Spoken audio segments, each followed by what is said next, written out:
छत्तीसगढ़ सराफा association में 30 साल में दूसरी बार चुनाव की नौबत नजर आ रही है। एसोसिएशन के चुनाव को वैसे भी 1.5 साल देरी हो गई है। इस बार सर्वसम्मति से पदाधिकारी का चुनाव मुश्किल है, क्योंकि 3 कारोबारियों ने सामने आकर चुनाव लड़ने की बात कही है। चुनाव नए साल में 7 जनवरी को राजधानी रायपुर में होगा।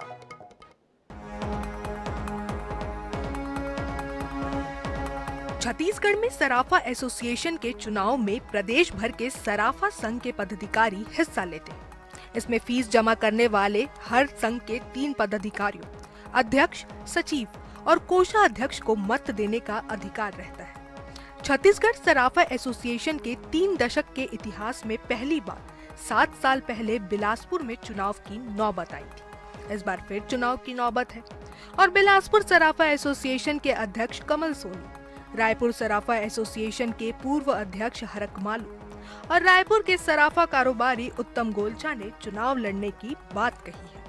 वैसे गोलचा ने प्रत्याशी देखकर उसे समर्थन करने का विकल्प खुला रखा है, लेकिन बाकी दोनों दावेदार हर हाल में चुनाव लड़ने की बात कह रहे हैं। 20 साल पुराना हमारा छत्तीसगढ़ सराफा एसोसिएशन अब उस मुकाम पे आ गया जहां विस्तार और विकास की निश्चित बहुत ज्यादा आवश्यकता है।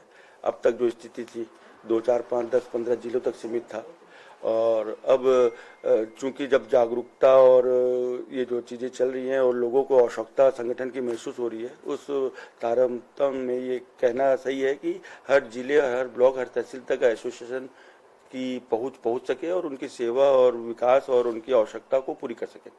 अभी तो आम सभा है, 7 तारीख को आम सभा है। आम सभा में जो तय होगा उसके हिसाब से ही आगे की प्रक्रिया तय होगी। अब हो सकता है उसमें सर्वसम्मति बन जाए, नहीं बनी और चुनाव की स्थिति आती है तो उसमें प्रक्रिया 1.5 महीने की रहती है। उस प्रक्रिया में जो चुनाव होगा वो होगा। आमतौर पर सर्वसम्मति से चुनाव होने वाले सराफा एसोसिएशन में चुनाव की नौबत ने कारोबारियों में उत्सुकता पैदा कर दी है। अब ये देखना दिलचस्प होगा कि चुनाव में कौन बाजी मारता है। रायपुर से INS 24/7 के लिए मोहम्मद हसन की रिपोर्ट।